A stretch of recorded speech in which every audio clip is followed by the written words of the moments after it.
In the summer of 2003, I began filming the series Atheism, A Rough History of Disbelief. As part of the process, I talked to a number of writers, scientists, historians, and philosophers. Having secured their cooperation, I was very embarrassed to find that a large proportion of what went on ended up on the cutting room floor, simply because the series would have lasted 24 hours otherwise. Well, as it happens, the BBC agreed with me that the conversations were too interesting to be junked, and with these 6 supplementary programmes, they've made the extremely unusual decision to go back to the original material and to broadcast at length some of the conversations which I had. Conversations with people such as the English biologist Riczard Dawkins, the American philosopher Daniel Dennett, the Cambridge theologian Dennis Turner, the American playwright Arthur Miller, the English philosopher Colin McGinn, and the American Nobel Prize-winning physicist Steven Weinberg.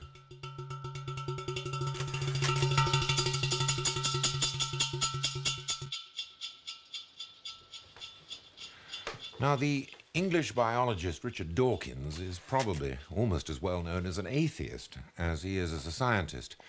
And it's clear in the conversation we had that the theory of evolution played a very important part in undermining his own religious belief. But as it happens, we met right at the start of the war in Iraq. So before we could get to Darwin, we started by contemplating the role that religion had played in the policies of a Christian British Prime Minister and a Christian American President. Blair is obviously an order of magnitude more sophisticated intellectually than Bush. That wouldn't be difficult. But I suspect that whereas Bush is just plain naive, they probably both have some sort of an idea that there's a war going on between good and evil. And that, I mean, in Bush's case, and in the case of, I think, many Americans, I suspect that many of them can't tell the difference between Saddam Hussein and Osama bin Laden. I mean, that they're all evil. And so that's why it was so easy to switch the American public from a genuine fight against terrorism after September the 11th to a totally irrelevant fight against Iraq, which, after all, could have happened at any time. But what happened was that September the 11th focused everybody's attention on evil and the fact that there's a them against us. And it then became very easy to muddle up in people's minds anybody evil. Now, in identifying them as exponents of evil, I believe, and I'm sure you do, that they actually think that evil is a principle of some sort, which exists in the universe, a spirit. Now, do you think that that notion of evil as an autonomous principle is inseparably associated with a religious belief in a deity? Well, I think it's very similar, and I think that there is a sort of impulse in humans to personify and to, instead of just recognizing that evil and good are descriptions we give to things that people do, I mean, good things and bad things. I think there is a tendency to personify and to think that there's a spirit of good, a spirit of evil. That implies some kind of a war between them. You can kill evil by having a war against, in this case, evil people, without realizing that that may very well spawn a whole lot of more people who may not necessarily be evil, but who will simply rise up and do things like terrorist acts as a consequence. So in other words, in addition to these mortal exponents of wicked deeds, there is, as it were, behind the visible and palpable surface, some sort of metaphysical principle which outlasts. I think that's what they think. Whether directly, I expect Bush actually thinks that literally, and I think Blair kind of subconsciously thinks it, yes. So you think that this is being an inevitable consequence of a larger religious belief in the existence of metaphysical principles in the universe?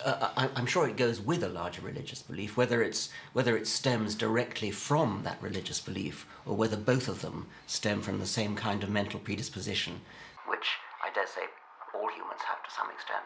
I don't know. But if, as Richard suggests, all human beings share a predisposition to believe, I wanted to know the extent to which he himself might have experienced belief in his early life. After all, I've been talking to many people who, with varying degrees of enthusiasm, identified themselves as atheists or disbelievers, and I was interested in how people arrived at it, or whether they had had it from the start. I asked Richard whether he started life, as indeed I had, without a religious thought. No, I had a normal Anglican upbringing. And I think I first started to doubt it when I woke up to the fact that there were lots of different religions and they couldn't all be right. And it was just an accident, an arbitrary accident, that I happened to have been brought up in the Anglican Church. So that caused me to have doubts, and I sort of became a non-believer at the age of about 9 as a result of that. However, I then reverted to religious belief until the age of about 16. Okay, well, if I can stop you there, yes. And say, I'm very interested in these critical moments. Yes. What do you think prompted the reversion to something which you had begun to be doubtful about? I think it was the argument from design. I think I started to appreciate the glorious complexity, especially of life, and didn't at that time understand the Darwinian explanation for it. And so I think that I did the rather naive thing of assuming that if something looks as though it's designed, it probably is designed, and didn't kind of wake up to the alternative explanation until I was about 16. Also didn't wake up to the fact that even without the Darwinian explanation, design is a very bad explanation for the complexity of life, because it's got a regression built into it. I mean, you have to explain the design error, and so it's not even a good explanation. But finally, I was about 16 when I discovered Darwinism and was taught Darwinism, and then realized that there is not just an adequate explanation for the complexity of life, but a wonderful, sort of electrifyingly simple explanation, which is the Darwinian evolution. Now, did it come as a flash of delight, or was there in fact an agonizing sense of regret and remorse at what you had lost? I don't remember any regret. I think it was delight, and it was a delighted sense of freedom, perhaps, from a view of the world which was always rather unsatisfactory anyway.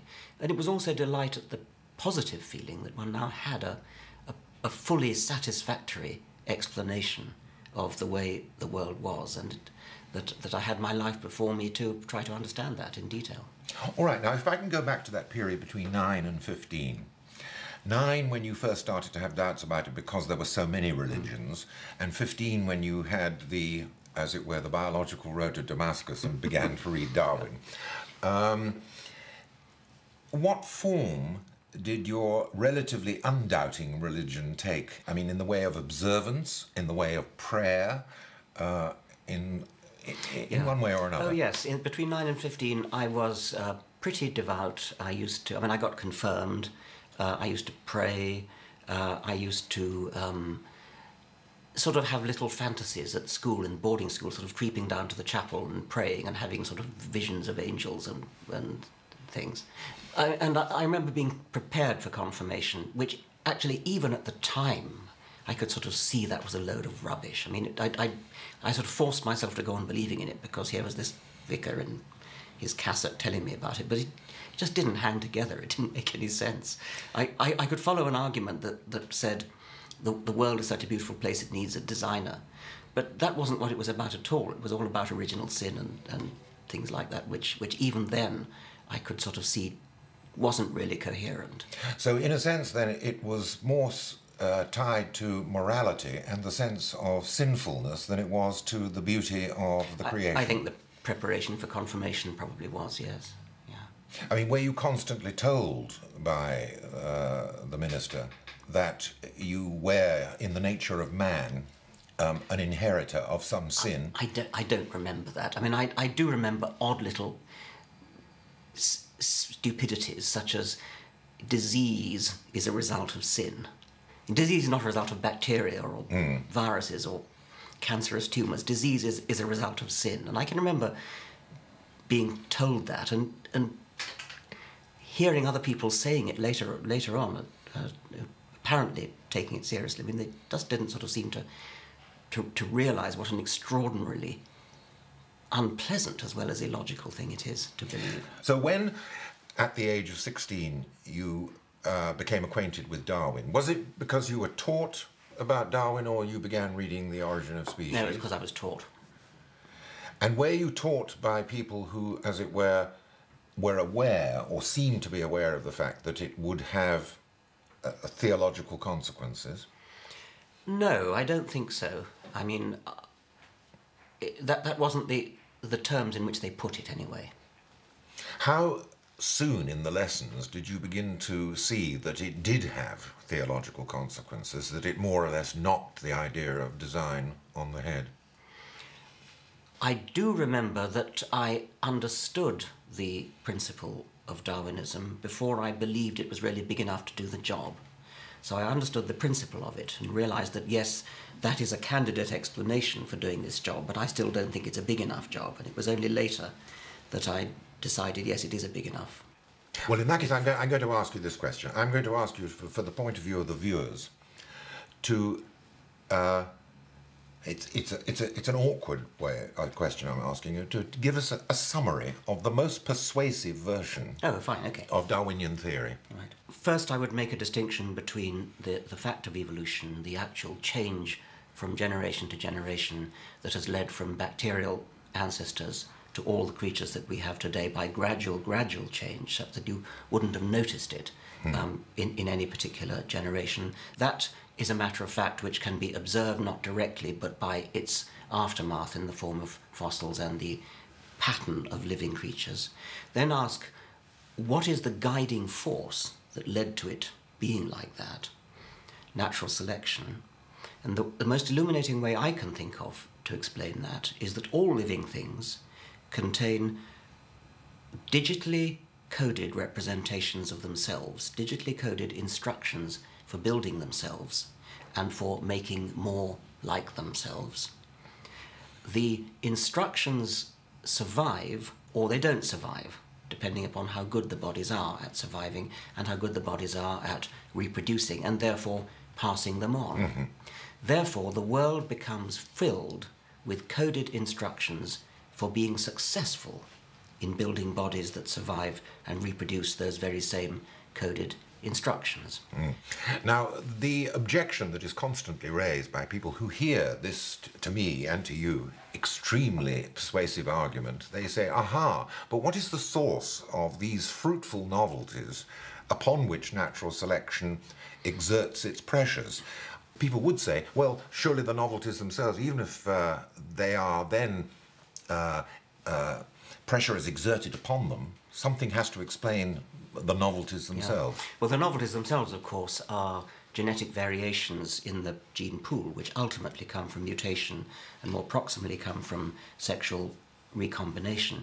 There's nothing very inventive or ingenious about those novelties. I mean, they are random.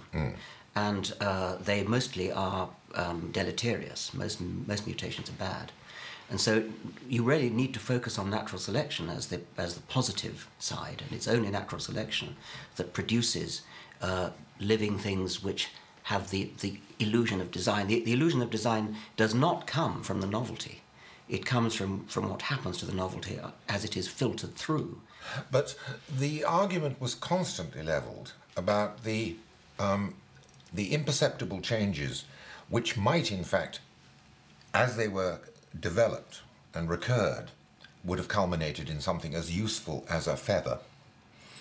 They constantly emphasise the fact, what was it about that early novelty, before it had accumulated to the point where it was recognisably doing an adaptive job, where could natural selection get its purchase upon something which was no more than a pimple? Yes. Well, it's a fair point, and it's one that I've talked about quite a lot. There cannot have been intermediate stages which were not beneficial.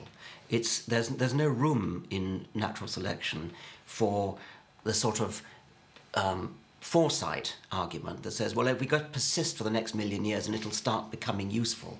That doesn't work. There's got to be a selection pressure all the way. So there isn't a process, as it were, going on in the cell saying, look, be patient. No. It's going to be a feather, believe me. Yes. Sidney Brenner satirised that beautifully when he said he imagined some protein arising in the Cambrian, which was kept because it might come in handy in the Cretaceous. It doesn't happen like that.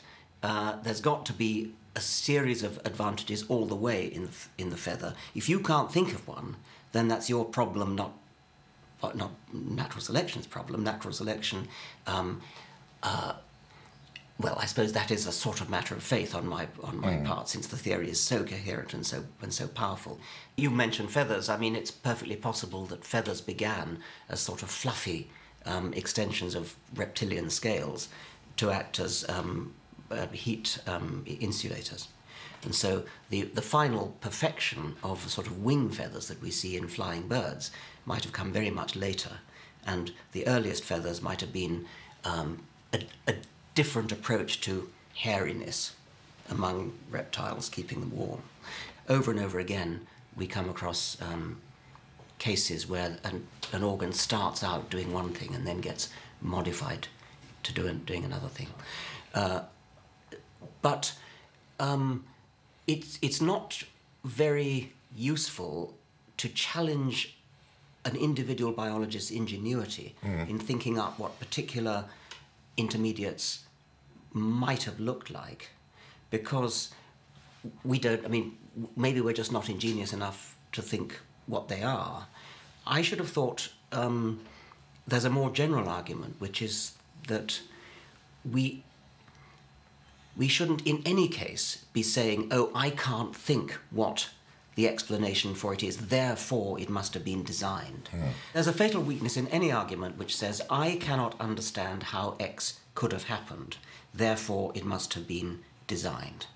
It would be as if you took a famous scientific discovery, and I think of Hodgkin and Huxley's working out of how the nerve impulse works, a very difficult problem involving very tough mathematics. Suppose that they found it too difficult. Would we have respected them if they'd said something like, I can't work out how this nerve impulse works, Hodgkin, can you? No, Huxley, I can't. Let's just give up and say God did it. It's that element of giving up, it's that element of defeatism, saying, I can't understand how it works, therefore let's fall back on the design explanation. Yes, even if it doesn't take the form of explicit conscious design on the part of a creator, one of the ideas which seems to me to be the counterpart of what you're saying was the invoking of the vital principle in the 19th century. I mean, vital principles, force locomotive, none of them explain anything. They're just redescriptions of the problem. But they're pernicious because people think they explain something. It sort of vaguely sounds as though it explains something, and people are so used to the idea that complicated things in our human world are indeed designed and made. But when you've said, oh, it was designed by God, you've explained absolutely nothing, because you're left with the problem of explaining where the designer came from. And so it's a non-explanation. We shouldn't even regard it as a candidate explanation. Why do you think it was that for really very intelligent biologists to invoke something which we can see now, and it's surprising that they couldn't see then, was such a vacuous explanation as the vital principle to account for the spontaneity of living things?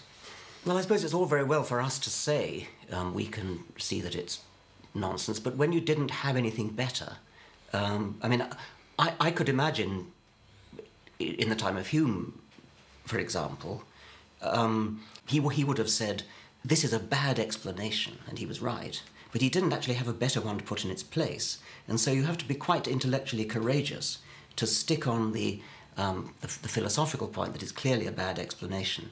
And I think that in a real sense it had to wait for Darwin, who produced a deeply satisfying explanation. I mean, it would have been wonderful if Hume would have been simply captivated to have heard Darwin's explanation, I suspect. For Richard, then, the theory of evolution provided support for his growing disbelief. But I wanted to know why atheism was such a pressing issue for him. Why is this argument so important? at this point in the 21st century, when you and I can see that it's a settled issue, and yet we find ourselves in an embattled position. And why is the argument so important? As a scientist, to me it's important because I do regard the hypothesis of a supernatural designer as a scientific hypothesis. I think it's a wrong one, but it actually is science. One can't... I don't have much patience with theologians who say, well, we're really not disagreeing, it's just that religion concerns itself with morality and science concerns itself with the way the universe is, and there's no problem between them. To me, there is a problem, because the moment you talk about a supernatural creator, designer, anything, you are advancing a scientific hypothesis which is either right or wrong. I mean, a universe that has a supernatural intelligence, a supernatural overmind in it, is a very, very different kind of universe from a purely scientific point of view than a universe which hasn't. And it's a very, very interesting difference. I mean, it's a massive difference. And I think it's scientifically interesting to hold a view of the universe which I do, which is that there is no supermind. Well, there may be minds far superior to ours, but they will also have come into existence through a slow, gradual, incremental process. They were not there from the start. People who hold the opposite view, that there was a supernatural intelligence right from the start, responsible for it all, are advancing a very, very diametrically different scientific hypothesis, which has got to be either right or wrong. Even if we can't finally decide whether it's right or wrong, we must at least admit that it is a different hypothesis, very different hypothesis, and therefore it matters. But I often encounter religious people who argue in the following way. They'll say, well, it's not really, and we don't think of it as a scientific hypothesis. We think of it as something which involves a leap of faith. In other words, that it's not something which they say can be proved right or wrong. There's no way in which it can be proved right or wrong, because it belongs to a domain of existence and entities about which that sort of proof, disproof, and research are irrelevant. There is something which they call the leap of faith, which identifies you with this creator. Well, that sort of thing just leaves me cold. I mean, I can't really even begin to empathise with it. I understand that it may be in principle impossible to demonstrate one way or the other, so there may be no scientific test you could ever do to decide the question, and that I could believe. But to me, that still leaves the point that it either is true or it isn't.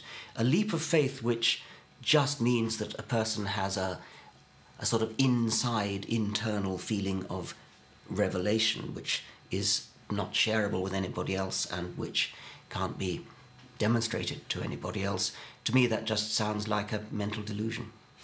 Why is it then that people actually invoke the notion of a leap of faith, not as a weakness on their part, but as some sort of virtue which is lacking in people like you and me? Well, that there is some sort of peculiar willingness, and a willingness which indicates some sort of spiritual generosity, which we somehow don't have. Well, I mean, first thing, I think it's important to stress, in view of our earlier conversation, that the kind of person you're now talking about is a very much more sophisticated animal than the sort who argues about creationism and that kind of thing, because those people really would think that there was some intervention by the deity in the world. But your people with their internal revelation presumably accept that their God doesn't actually intervene in the world. Otherwise, they would have to concede that it is a scientific hypothesis. So the domain in which he works, or it works, seems to be a rather strangely detached from the world domain, purely concerned with internal feelings that people privately have. But the implication is that it's a domain from which we are unfortunate enough to be excluded. That's right. And that, as I said, that it's a lack of some sort of talent, generosity, or blindness yes. on our part, which cuts us off from the beauty and majesty of this domain. Like not knowing what it's like to fall in love or something. Yes. Being deprived, being deficient in some important way. Yes, I mean, I can understand that, and I actually could imagine that we're not so deprived as... I mean, because you and I probably do have feelings that may very well be akin to a kind of mystical wonder when we contemplate the stars, when we contemplate the galaxies, when we contemplate life, the sheer expanse of geological time. I experience, and I expect you experience, internal feelings which sound pretty much like what mystics feel, and they call it God. And I've been called a very religious person for that reason. If I am called a religious person, then my retort to that is, well, you're playing with words, because what the vast majority of people mean by religious is something utterly different from this sort of transcendent mystical experience. What they mean is an entity which interferes in the world, which actually has some kind of impact upon the world and therefore is a scientific hypothesis. The transcendent sense, the transcendent mystic sense that people who are both religious and non-religious, in my usage of the term, is something very, very different. In that sense, I probably am a religious person. You probably are a religious person. But that doesn't mean we think that there is a supernatural being that interferes with the world, that does anything, that manipulates anything, or, by the way, that it's worth praying to or asking forgiveness of sins from, etc. But once we concede that, I know this is what I call the clergyman in the laurel bushes, that as soon as one makes any concession in the direction of wonder or a sense of majesty and mystery, and it's not confined to the large things, I mean, just simply contemplating mitochondria, yes, or produces the same sort of Blakean feelings that yes, he exactly. had from grains of sand. Exactly. The clergyman in the laurel bushes leaps out and says, yes, you are one of us after all. Exactly, it's happened to me over and over again. I think it's deeply dishonest, and I think it's fooling around with words and not understanding or not honestly dealing with the way ordinary people use words. And so I prefer to use words like religion, like God, in the way that the vast majority of people in the world would understand them, and to reserve a different kind of language for the feeling that we share with possibly your clergyman in the laurel. But, I mean, as soon as one does admit that, and admits the unknowability of things, there is always the implication from the religious, not necessarily from the orthodox religious, but the people who are susceptible to energies and vibrations and aromas and so forth, to the idea that, well, they often say, there must be something. Well, okay, I mean, it just doesn't follow. It's just. Well, my answer to them when they say there must be something, and I always say, well, yes, there is. It's everything. Yes. It's there without any super added. Yes. I mean, I think I would hit back harder than that, actually, and say that the sense of wonder that one gets as a scientist contemplating the cosmos or contemplating mitochondria is actually much grander than anything that you will get by contemplating the traditional objects of religious mysticism.